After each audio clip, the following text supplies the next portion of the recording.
लेकिन एक और बात, जो दिफाई एतबार से पाकिस्तान ने जिस तरह से आपने फरमाया कि मौसर अंदाज से, बड़े काबिल फ़ख्र अंदाज से जो है भारत को रिपेल किया, उसकी बिल्कुल नाक काट के हाथ में दे दी। लेकिन साथ साथ ये भी है कि हमने रिवील कर दिया कि जो हमारा तरीक़ा वारदात है उनको रोकने का, आपके ख्याल में अगली मरतबा जब भारत आएगा तो उस तैयारी के साथ आएगा, प्रिएम्प्ट करके आएगा, तो मुश्किल होगी Pakistan. I don't think we have revealed everything. I would say हमने 20% रिवील किया है और 80% अब भी इंडिया के लिए एक सरप्राइज होगा if there is the next engagement. अच्छा, आपने तो ऐसा बिल्कुल नहीं है कि हमने अपने तमाम कार्ड्स जो है वो शो दिखा दिए हैं। हमने तो अभी 20% यूज किया है।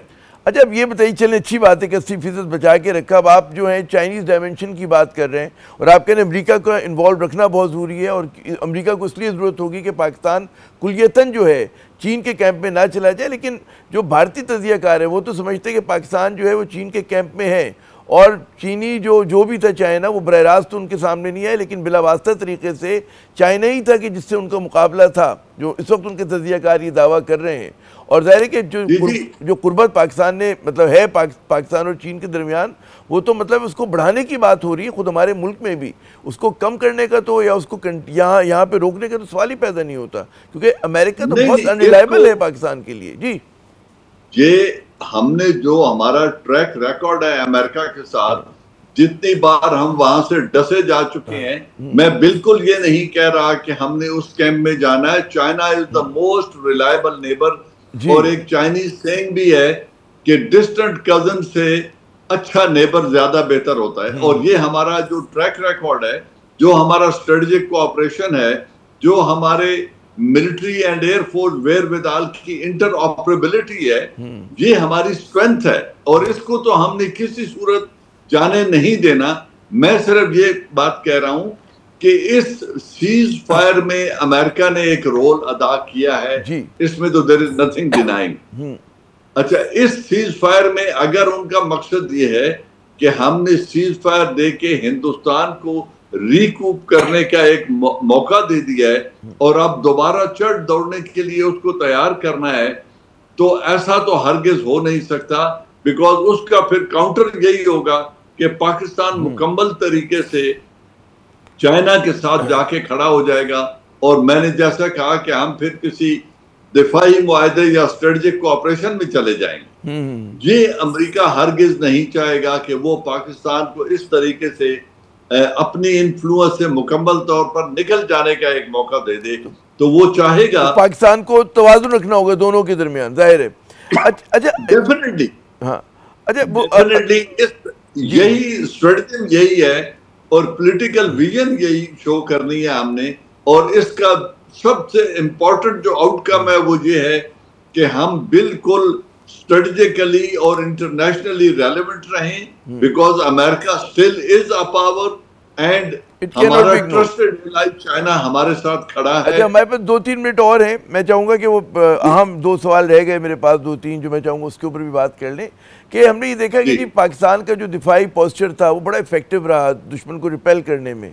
हम देख रहे हैं कि भारत की तरफ से जो बयानी की लड़ाई है वहाँ से मुसलसल जहर उगला जा रहा है, बिल्कुल लचक का मुजाहरा नहीं किया जा रहा। मोदी साहब खुद जो है फ्रंट फुट पे आके जो है पाकिस्तान के खिलाफ जो है जहर उगल रहे हैं। ऐसे में क्या हमारी सियासी क़यादत के ऊपर कुछ ज़्यादा जिम्मेदारी आती है कि वो भी उसी कहते हैं ना इन काइंड जवाब दे, जैसे हमारी फ़ौज ने जवाब दिया उनकी जाहिरियत का? क्योंकि मुझे वहाँ पर कुछ जो है कमी नज़र आ रही है।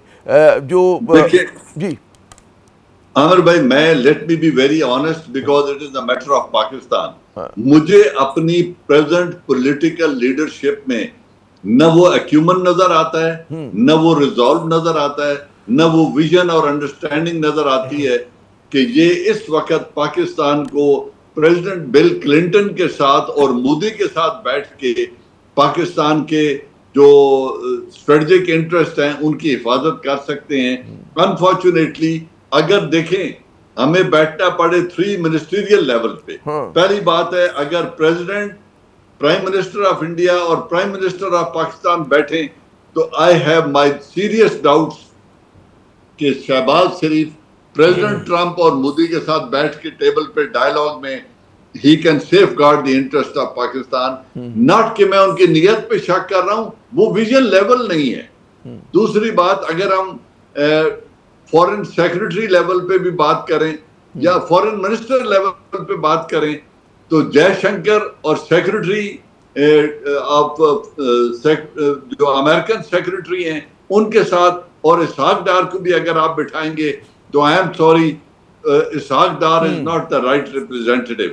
तो हमें देखना यह है कि एक शॉर्ट टर्म एंगेजमेंट है जिसमें हमने अजीत डोवाल का काउंटर भी तलाश करना है और जयशंकर का भी तलाश करना है और प्राइम मिनिस्टर नरेंद्र मोदी से भी डील करना है। तो अगर हम, let me be very bold, अगर अजीत डोवाल का काउंटर तैयार करना है तो जनरल एहसान साहब को रिक्वेस्ट करके उनको ऑन बोर्ड ले लें। अगर जयशंकर से डील करना है तो सेक्रेटरी रिटायर्ड शाहिद खान साहब हैं, उनको ऑन बोर्ड ले लें। He may be assisted by Fatmi साहब।